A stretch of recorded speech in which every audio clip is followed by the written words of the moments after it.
Hello students, I am Kalpana Mishra and welcome back to our YouTube channel. Students, आज के video में हम discuss करने वाले हैं class 9 science chapter number 8 force and law of motion का क्वेश्चन नंबर 17।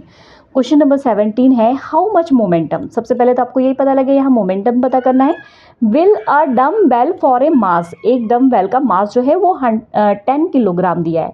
बाद में ट्रांसफ़र होके, मतलब जो बेल है वो गिरी और ट्रांसफ़र होके कहाँ गई, आप किसी फ्लोर पे गिर गई। ठीक है, जब फ्लोर पे गिरी वो कितने हाइट से गिरी थी, 80 सेंटीमीटर की हाइट से गिरी थी और उसका जो डाउनवर्ड एक्सेलरेशन था वो 10 मीटर पर सेकेंड स्क्वायर था।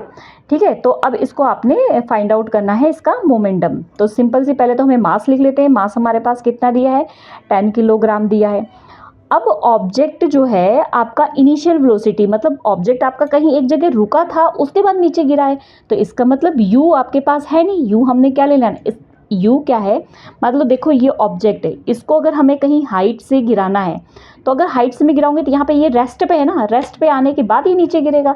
ठीक है, समझ आ गई बात। तो इसलिए u इज इक्वल टू हमारे पास क्या आ गया, 0। और अगर s माने और हाइट माने तो दोनों के बराबर है। डिस्टेंस और हाइट दोनों का मतलब सेम है। वो हमें दे रखा है 80 सेंटीमीटर। तो पहले हम इसको जो सेंटीमीटर इसको मीटर में चेंज कर लेते हैं। तो 8 मीटर में चेंज करने के लिए हम 80 को क्या करेंगे, 100 से डिवाइड कर देंगे। तो कितना आ जाएगा, आप ये आ जाएगा आपका 0.80। ठीक है, मीटर। इतना समझ आ गया। ठीक है, अब आगे जो है हमारे पास एक्सेलरेशन भी गिवन है, वो भी लिख लेते हैं। एक्सेलरेशन हमारे पास कितना गिवन है, 10 मीटर पर सेकेंड स्क्वायर। ठीक है, यहाँ पे गिवन है अपने पास। ठीक है, अब जो फाइंड आउट करना है वो देखते हैं। फाइंड आउट पे हमें क्या करना था, यहाँ पे आपको मोमेंटम पता करना है। ठीक है, तो मोमेंटम का फॉर्मूला क्या होता है, P is equal to mv, क्योंकि फाइनल पता करना है। ठीक है, कि गिरने का। तो अब ना हमारे पास तो मास तो है पर v नहीं है। अब v नहीं है तो हम p कैसे पता करेंगे, है ना। तो पहले हमें किसको पता करना पड़ेगा, हमें पता करना पड़ेगा v को।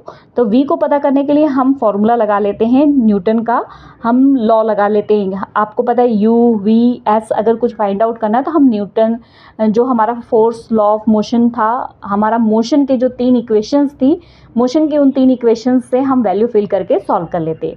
तो उन्हीं में से एक इक्वेशन हम ले लेते हैं जिसमें s भी हो। ठीक है, क्योंकि हमारे पास s की वैल्यू दे रखी है। तो हमारे पास v square minus u square is equal to 2as, ये ले लेते हैं।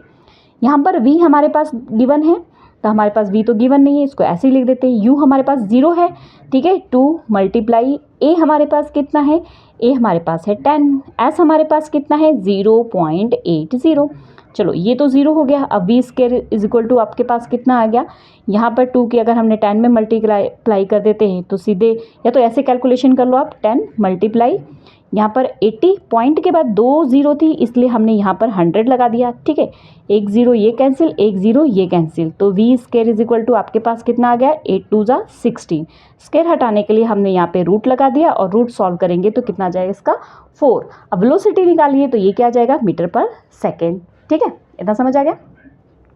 अब निकालना हमने क्या है, हमें निकालना है मोमेंटम। तो मोमेंटम हमारा is equal to M V. M हमारे पास कितना है 10, वी हमने कितना निकाल लिया 4, कितना आ गया आपके पास ये 40। मोमेंटम है तो किलोग्राम मीटर पर सेकेंड। ठीक है, यूनिट्स तो याद रखनी है ना। ठीक है, ओके स्टूडेंट्स, अगर वीडियो थोड़ी भी हेल्पफुल होती है तो वीडियो को लाइक शेयर करना। मिलते हैं नेक्स्ट वीडियो में, बाय बाय।